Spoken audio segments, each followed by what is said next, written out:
Unana Zaelia Fanenweri Synod. Cassie, Zara, Jada. We do not value what is ours.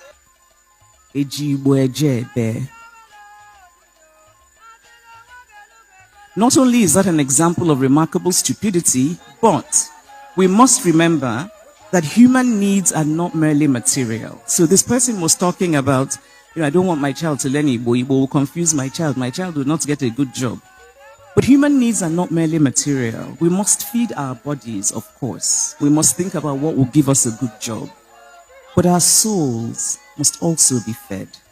And it is dignity that feeds our souls. If any of you have those names, I won't blame you. It's your parents I blame. I consider all of Igbo land to be my home. From Enugu to Anambra, Imo, Abia, Ebonyi, and the Igbo-speaking communities in Rivers, in Kogi, in Benue, in Delta. All of them are home because all of them are Igbo land.